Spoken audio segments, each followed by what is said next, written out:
Hello students, welcome to 11th physics class.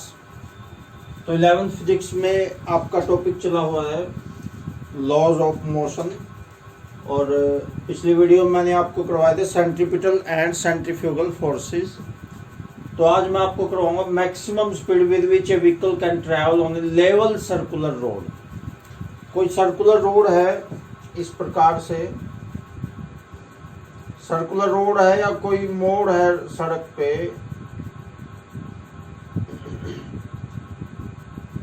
जहां भी मोड़ आएगा आपने देखा वो रोड थोड़ा तिरछेपन पे होता है। मोड़ पे जहां भी टर्न होता है वहां तिरछापन जरूर मिलेगा आपको। सड़क इस प्रकार थोड़ी सी तिरछी मिलेगी, कहीं भी मोड़ पे देख लेना सड़क को। तो अगर मोड़ आ जाता है तो आपने देखा होगा व्हीकल की स्पीड को कम करना पड़ता है। व्हीकल की स्पीड कम करके तब मोड़ को पार करता है ड्राइवर।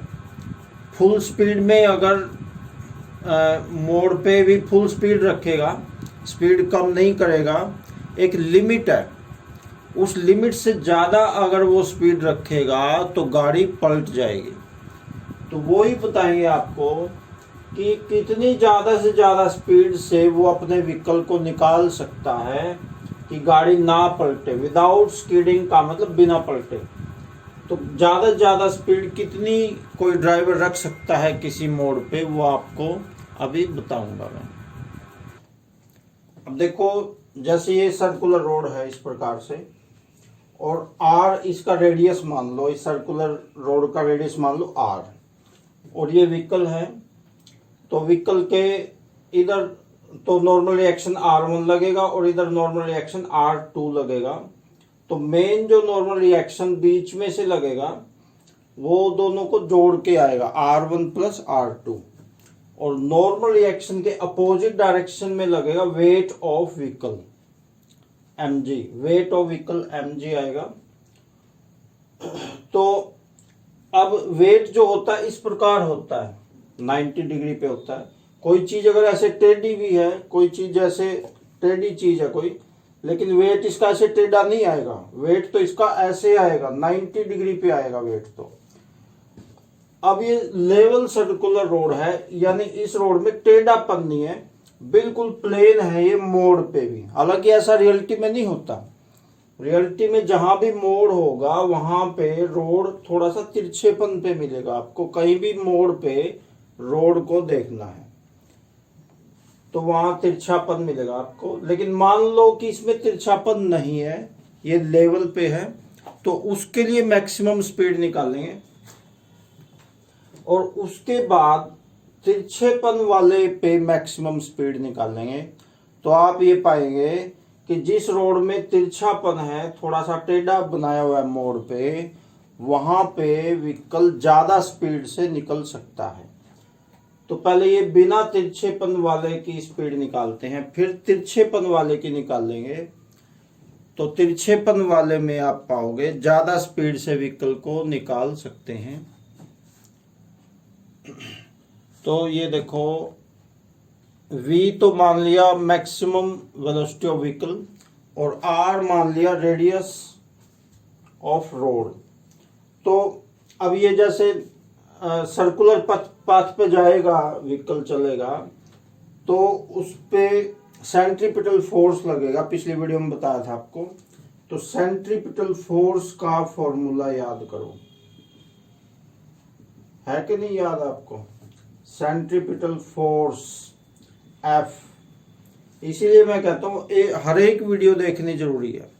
एक भी वीडियो छूट गई बीच में तो आपको सही समझ में नहीं आएगा। तो centripetal force F is equal to बताया था mv स्क्वायर अपॉन r। ये फर्स्ट इक्वेशन मान लो, फर्स्ट इक्वेशन मान लो ये। इसके बाद डायग्राम में देखो, ये जो नॉर्मल रिएक्शन और वेट mg है, दोनों इक्वल वेक्टर्स हैं, डायरेक्शन अपोजिट है, लेकिन ये इधर है, ये इधर है। तो normal reaction is equal to weight of the vehicle r। Normal reaction r होती है, और ये mg के बराबर हो गया। सेकंड इक्वेशन ये बन गई। अब इक्वेशन 1 को इक्वेशन 2 से डिवाइड करेंगे। Dividing equation 1/2।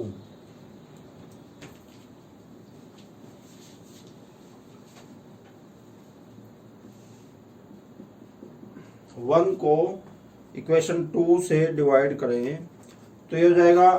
डिवाइड करना आता है आपको इक्वेशन को, लेफ्ट साइड को लेफ्ट से डिवाइड करेंगे, राइट को राइट से करेंगे। एफ अपॉन आर लेफ्ट में हो जाएगा f upon r is equal to, right को राइट से करेंगे m v square upon r into m जी।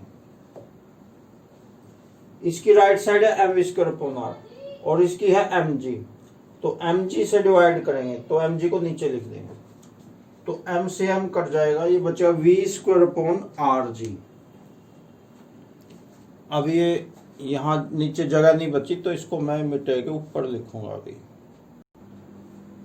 अब देखो ये f अपॉन आर, इसका फॉर्मूला होता है म्यू। म्यू का मतलब कोएफिशिएंट ऑफ फ्रिक्शन, तो f अपॉन आर की जगह लिख देंगे म्यू।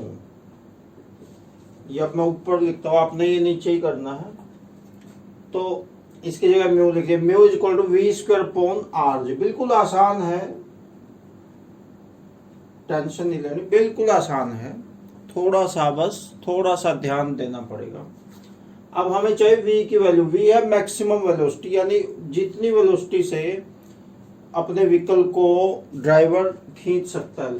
तो देखो ये हो जाएगा v square is equal to mu r g. v की वैल्यू चाहिए, v को किला रखेंगे, v के साथ आर जी है ये बटे में है, उधर जाके मल्टीप्लाई हो जाएगा। V square is equal to mu r g. तो v की वैल्यू हो जाएगी म्यू आर जी का अंडर रूट। देखो 2 पावर उधर जाके अंडर रूट हो जाएगा, ध्यान से समझना है।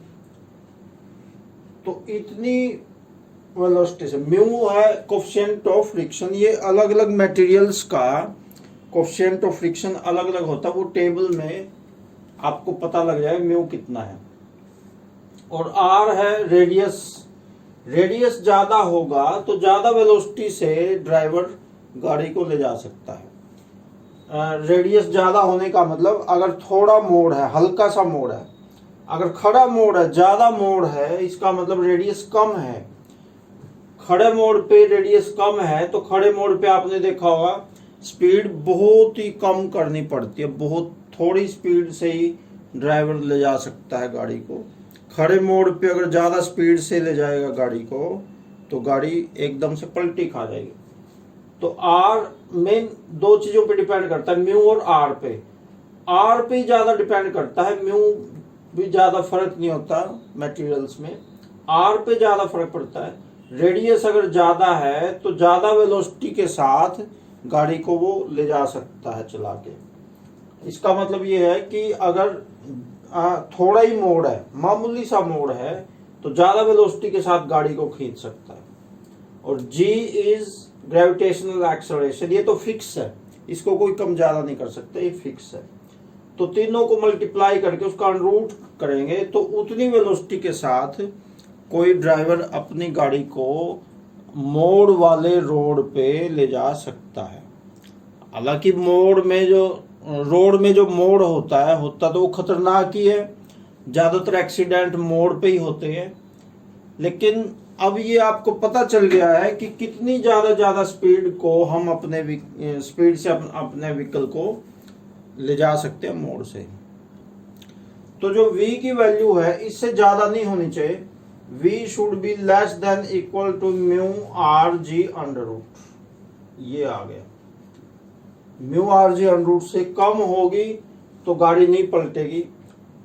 इससे अगर ज्यादा होगी, म्यू आर जी से के अंडर रूट से ज्यादा अगर वेलोसिटी होगी व्हीकल की तो गाड़ी पलटी खा जाएगी। अब आगे देखो, ये अलग है क्वेश्चन उससे। वो तो था लेवल सर्कुलर रोड, लेकिन रियलिटी में ऐसा नहीं होता। जो रोड है मोड़ पे थोड़ा सा तिरछेपन पे होता है। देखो ये तो लेवल हो गया और थोड़ा सा ऐसे होता है, तिरछेपन पे, अंदर की साइड में थोड़ा सा तिरछापन होता है रोड में, कहीं भी आप देखेंगे मोड़ पे।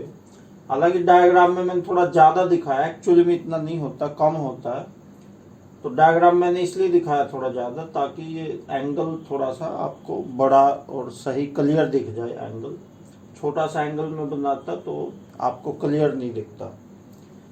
तो ये थीटा, ये है रोड, ये तो लेवल हो गया प्लेन, ये तो है प्लेन लेवल। और थोड़ा सा रोड को ऊपर उठा के बनाते हैं इस प्रकार, ये रोड है। थीटा एंगल पे रोड ऐसे झुका हुआ है, इसे कहते हैं बेंडिंग ऑफ रोड्स। अब नॉर्मल रिएक्शन जो होगा इस तिरछे रोड के 90 डिग्री पे होगा, ऐसे इस प्रकार। अब ये थीटा एंगल है तो ये भी थीटा एंगल होगा, ये थीटा, ये भी थीटा एंगल है। ये व्हीकल है, व्हीकल के ये टायर दिखा रखे हैं, तो ये आर। अब तिरछेपन पे अगर कोई वेक्टर है तो उसके दो कंपोनेंट्स आपको बता रखे हैं, एक कोस थीटा और एक साइन थीटा। एंगल के साथ वाला जो कंपोनेंट होता है वो कोस थीटा होता है, तो एंगल के साथ वाला हो गया कोस थीटा, और इस को आर कोस थीटा के 90 डिग्री वाला बनेगा आर साइन थीटा। ये कंपोनेंट्स ऑफ वेक्टर वाले में आपको बताया हुआ है, इसीलिए मैं कहता हूं कि सारी वीडियो देखनी जरूरी है। अब वो वीडियो जिसने नहीं देखी उनको ये समझ में नहीं आएगा आर कोस थीटा कैसे, साइन थीटा कैसे हो गया।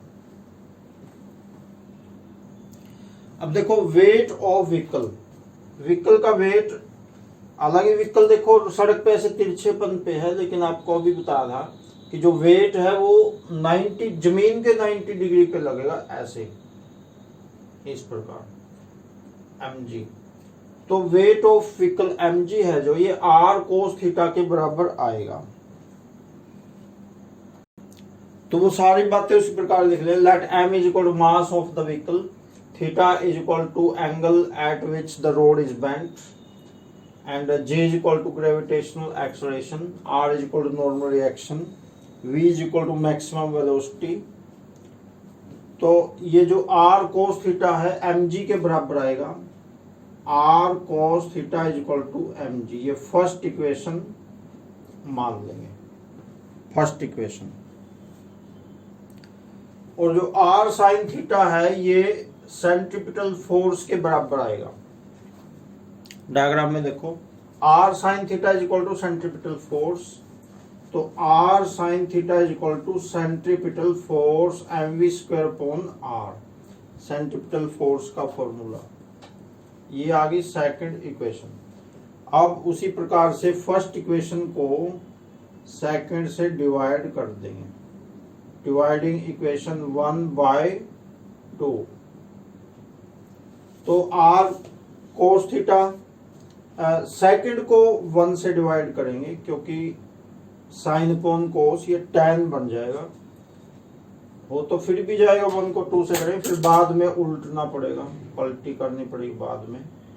तो हम पहले ही सेकंड को फर्स्ट से डिवाइड कर देते हैं क्योंकि साइन अपॉन कोस tan हो जाएगा। तो सेकंड को फर्स्ट से डिवाइड करेंगे, सेकंड की लेफ्ट साइड ले लेंगे r साइन थीटा, और फर्स्ट की left side r cos theta. अब सेकंड की राइट साइड हो गई mv स्क्वायर अपॉन r, और सेकंड की राइट हो गई mg। बिल्कुल आसान है, घबराना नहीं है, मुश्किल नहीं है, बिल्कुल आसान है। थोड़ा सा बस थोड़ी सी कोशिश करोगे तो आ जाएगा, मुश्किल नहीं है। अब r से r कट जाएगा, sine theta upon cos theta, tan theta होता है, सबको पता है बात। m से m कट जाएगा, v स्क्वायर अपॉन rg। अब v की वैल्यू चाहिए हमें, क्योंकि मैक्सिमम वेलोसिटी हमने निकालनी है कि ज्यादा से ज्यादा कितनी वेलोसिटी से ड्राइवर अपने व्हीकल को खींच सकता है, ले जा सकता है बिना पलटी खाए, विदाउट स्किडिंग। तो v की वैल्यू यहां पे आ जाएगी, v के साथ जो कुछ भी उधर जाएगा, v के साथ rg है नीचे, उधर जाके मल्टीप्लाई हो जाएगा, rg tan थीटा। ध्यान से समझना है, आर जी बटे में मल्टीप्लाई हो गया आर जी टेन थीटा, और ये 2 पावर जो स्क्वायर है उधर जाके अंडर रूट हो जाएगा उसी प्रकार से। तो ये आ गई maximum velocity we maximum R G tan theta. तो थीटा जितना ज्यादा होगा उतनी ज्यादा वेलोसिटी से ड्राइवर गाड़ी को ले जा सकता है बिना पलटी खाए। एक तो थीटा ज्यादा होना चाहिए, एक आर पे डिपेंड करता है, आर ज्यादा होना चाहिए।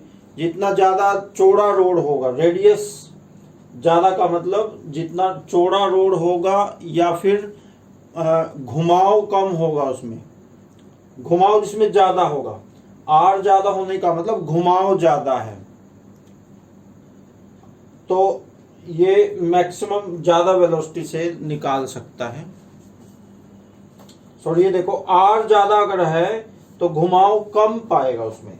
आर ज्यादा का मतलब जैसे ये है, इसमें आर ज्यादा है तो इसमें घुमाव कम है, और रेडियस ज्यादा होगा, जितना बड़ा सर्कल होगा उसमें घुमाव कम होगा।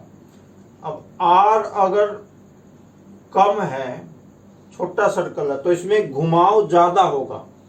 घुमाव जितना ज्यादा होगा उतनी ही स्पीड कम बनानी पड़ेगी, और घुमाव अगर कम होगा तो ज्यादा स्पीड से ले जा सकता है व्हीकल को।